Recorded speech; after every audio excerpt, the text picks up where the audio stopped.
you ask the question, have we ever showed that here before? Oh, yeah. If they make a better one, we'll start showing a better one. How about that? Well, we want to thank you for being here tonight. I know that when you come to a time like this, we come every year, right? And you kind of go, well, we've done this every year, but actually we meet every week, just so you know. And so we do this on a regular basis, and it's really a good thing. But I know we come from year to year, and there's a lot of things happen in that 12 months, right? A lot of things. And we're not the same people. You were here last year, not the same folks, and you walked out last year as you are today. But we are thankful you've made the decision to be with us tonight for these few minutes. I will try to get in and get out as fast as we can. Honestly, I know that there's a lot of things going on tonight, and especially the littlest ones that we're setting up here. By the way, I would like to have one of those bears. That was pretty cool. And I thought I was dressing up till I saw Joel, and then I realized I had not. And so there's a lot of things I'm realizing once I sit in the room tonight, but it's good. It's good. Luke chapter 2, verses 1 through 7. You've heard them. If you've been in church, around Christmas, you've heard these verses over and over. But I want to read them and just camp on one little small thought tonight as we just appreciate this time. It came to pass in those days that a decree went out from Caesar Augustus that all the world should be registered. The census first took place while Quirinius was governing Syria, so all went to be registered, everyone to his own city. Joseph also went up from Galilee out of the city of Nazareth into Judea to the city of David, which is called Bethlehem, because he was of the house and lineage of David, to be registered with Mary, his betrothed wife, who was with child. So it was, while they were there, the days were completed for her to be delivered. And she brought forth her firstborn son, wrapped him in swaddling clothes, and laid him in a manger, because there was no room for them in the inn. Because there was no room for them, for him, in the inn. I read that, and you've read it many times, and often we think it's because Jesus maybe wasn't welcome, when really, reality was the culture they were in was very welcoming. They really, being hospitable was just a trait that was known everywhere. So the reality, when there was no rooms at the inn, it wasn't because Jesus and Joseph and Mary were not welcome. It was because it was overcrowded. Because the census had happened, people were coming from everywhere, and because that had happened, there just was no room.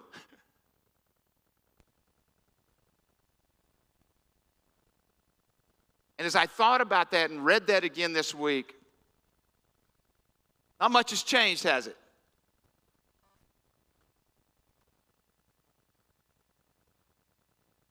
So the biggest challenges we have in our life are not the fact that we're not welcoming people or good people or trying to do right things kind of people. When it comes to Jesus, that's usually not the issue. For most of us, the issue is it's just overcrowded. It's so busy. In the day and age we live in, I don't know if there's ever been a time where we could be more overcrowded in our minds and our schedules than we are today. I can't imagine there ever being a time before that where everything, it just seemed like things are pushing us and pulling us and inundating us. Have something on our mind all the time. And we live in a day and age where, unfortunately, Jesus is not welcomed in a lot of things. A lot of times, I used to, when I came to know the Lord 30 years ago, you would bring up Jesus in a conversation, especially being from the South, and he was reasonably accepted in that, reasonably familiar with that. But today, you got to be careful, right? I'm not saying you're not brave, you're not courageous, and you're not just going to go in, just wanting to share Jesus with people. But when you bring Jesus into the conversation, there's not much room or grace. We look at it in academia. We look at it in politics.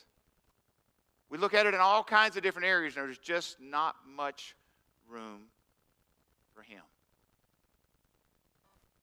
As a good youth pastor, and I was a youth pastor, and I think decent at it at times, one of the things you had to make sure of is that you learned how to make room for things. Now, Josiah was with us, I think, and some of the students are probably in this room now that are married and got kids and everything else, but back when I was a youth pastor. But we took about 175 teens from Chandler to San Diego going camping one year.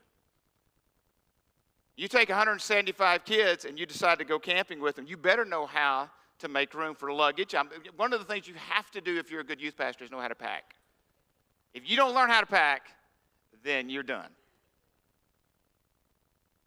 But the reality is I would leave somebody's bag at home. But one thing I would not do is leave a kid at home. Because I realize the reason why we're doing all this is not so they can get all their stuff there, and we need to get their stuff probably, but the reality is the reason why we're doing all this stuff is so that kid, that young person can be a part of it. You just figure out, we'd rent another 15-passenger van that might cost us another $500 back then or whatever, just so that one kid could go. Because we knew the purpose of it, we had to make room. And when things are important, you figure out what? How to make room.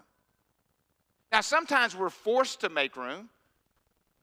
We may not have wanted to. 6 kids in my family. I was the baby till my little sister was born 12 years after me. But I was the baby boy, and 2 older brothers and 2 older sisters, 3 sisters, 2 brothers. But my 2 brothers, one's 6 years older and one's 8 years older than me. When I was born into the family, we lived in this house as a 3-bedroom house, and really the bedroom that me and my 2 brothers had is smaller than this rug. And it had a closet in the room. Does anybody in here remember when you reached into a closet instead of walk into a closet? Anybody? Didn't have near as much stuff, did you? Well, us 3 boys, that was our closet, about that big. 3 feet by 2 feet. But the crazy thing is, we had twin bunk beds. And from the time I was old enough to sleep in a bed till I was 7 years old, I slept on the bottom bunk with one of my brothers, and they rotated each week who got to sleep on the top bunk by themselves. Can you imagine being a sophomore in high school still having to sleep with your 7-year-old brother in a twin bed? But that's what they were doing. I think they liked me, but what I don't think they liked what had to happen when they were forced to make room for me. So sometimes it's forced on us. We do it because that's what has to happen. Sometimes we make a choice. Sometimes we make this choice because we begin to get information. We begin to realize things that something is so important and so significant that I've got to figure out, how do I make room for this? Our kids are very fortunate. I would say this, not everybody's got the same story, but mine and Jan's 4 kids have got all the years they've been alive, all the Christmases they've been alive, Jan and I have both been believers. Now, barely. I came to know the Lord like a week before Christmas, before our first daughter was getting to celebrate her first Christmas. And one of the things we do in our family, we have a lot of traditions, and we've built in traditions intentionally because I want my kids to have memories. We were Jan will tell you, we're very intentional about building traditions into from tonight to tomorrow afternoon. They're very specific. Just the other day, and tonight just specifically, maybe the first year that my daughter and her husband and our 2 granddaughters, the oldest ones, won't be with us on Christmas Eve. But my granddaughter asked me the other day, because one of our traditions is that's when we get our pajamas, right? Right. Not right. You don't know that, but right? Okay. So we all put our pajamas on. Come Christmas morning, everybody's got their pajamas on. You wear it all Christmas morning. She was a little freaked out going, "Gee, Pop, if I'm not going to be at your house on Christmas Eve, what's the next question? How am I going to get my pajamas?" So we made sure she got her pajamas, but it was important to her. The traditions we do in our home, they're important because they're intentional, but here's the deal. They will probably fade. Someday they will go away. So what I don't want to do, and what we've never wanted to do, is substitute the traditions for the purpose of why we have Christmas. That never goes away. Oh yeah, you can have memories, but the purpose changes people. The memories are a great thing to hang on to and say, man, I'm so glad. But the purpose continues to change every day. You know, Christmas Eve, it'd be real easy to substitute coming to a Christmas Eve service for the purpose of Christmas. Yes, we love family. Yes, we're glad we're all together, and we love being in a room with all you folks. It's awesome.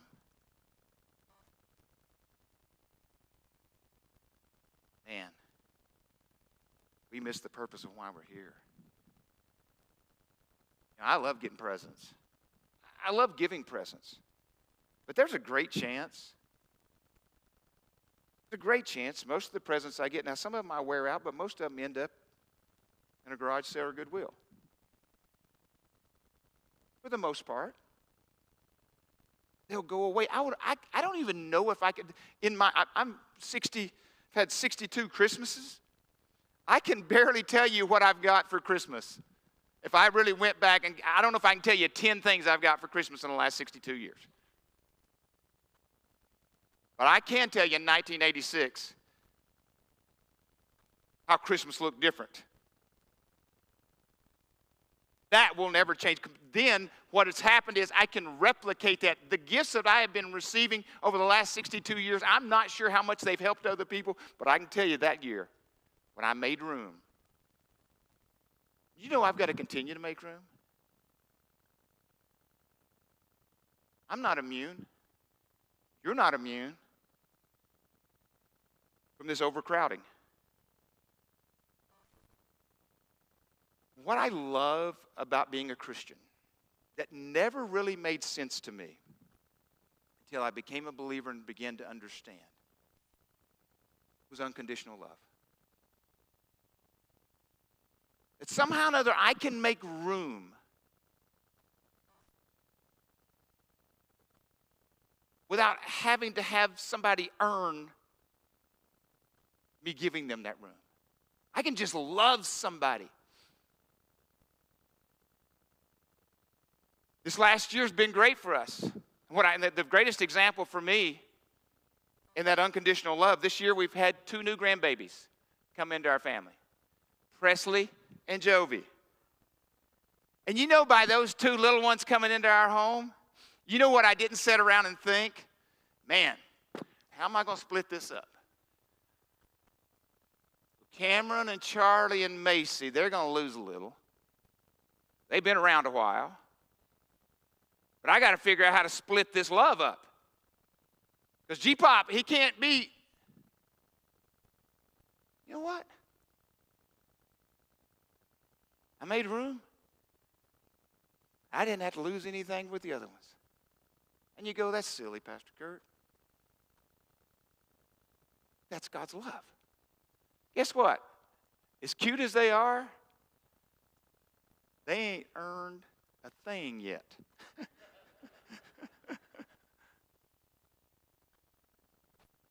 Something about that love. Matter of fact, being called G-Pop, I'm called G-Pop now by more people than I am dad, or pops, or father figure, whatever my kids may call me. But I'm also starting to pick up a few more along the way. Just recently, Women's Bible Study, Wednesday morning. Jan, Tori, Presley, Charlie, that's my 2 granddaughters. They're going to come over and say hi to G-Pop in his office. AJ, Elena and Brandon's little girl, said, you know what? I want to go say hi to G-Pop. She came over. She walks into my office. She goes, hi, G-Pop. That's awesome. See her next Sunday morning up here on the drums. She's playing the drums, by the way. And she goes, hey, G-Pop. That night, I get a text. And Elena recording AJ and Tori, somehow or another, got to me. And I just want to show you this real quick. Happy birthday, G-Pop. You going to tell me I don't have room for that? Man, I got so much room. That's an advantage of being a pastor and a grandfather. Because I can take on a lot of grandkids this way. He also went around telling people the next day, I think Elena said, today's my G-Pop's birthday.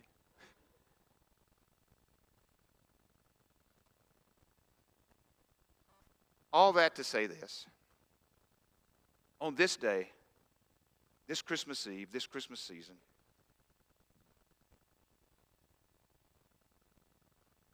not having room for Jesus is such a loss.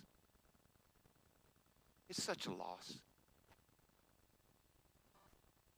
I was afraid for so long, 26 years old, I'd lived a hard life for the decade before that. I was so afraid. I wasn't afraid that he was going to ask me to go on some mission field somewhere and go do this or that. What I was afraid of was what he was going to ask me to give up. That's what I was afraid of. If I give my life to Christ, what am I going to have to give up? Thing is, you don't know till you do it, right? That's the problem with that. Not a problem.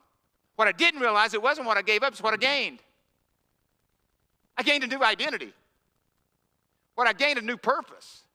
What I gained, when I made room for that, all of a sudden there was more room for wow.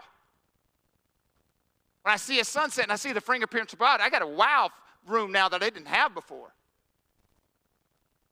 I got an adventure, this drive, I think it is. Jan and I talked about it the other day. Sometimes I think we got to get back on that drive because our adventure is not as big as it was before. But I'll tell you what. When I made room for him, he made so much room for everything else. It kind of blew my mind. What I'm just going to say to you is don't miss. Wow. Do not miss. And substitute other things. And overcrowd out the purpose of why we're here tonight. Oh, you can do all the traditions. I think they're awesome. But don't miss the purpose. Don't miss the purpose. And you say, why y'all keep doing this every Sunday? Why y'all keep doing this every year? Because hope never gets old. Joy never gets old. Peace never gets old. God's love never gets old. That's why we keep doing it. It never gets old. So tonight, as we close this service, we're going to ask you to join in with us, participate, not only in singing, but also in the lighting of candles as we will leave out tonight. What I love about this particular participation is the connection we have as we reach out, as we share. Scripture is very clear about the light. Light shines in the darkness, and the darkness cannot overcome it. And so as we represent tonight, with churches around the world and over the centuries, I'm going to ask you to help us with that. Won't you stand with me? You've got your candle. I ask some of you to help me get started.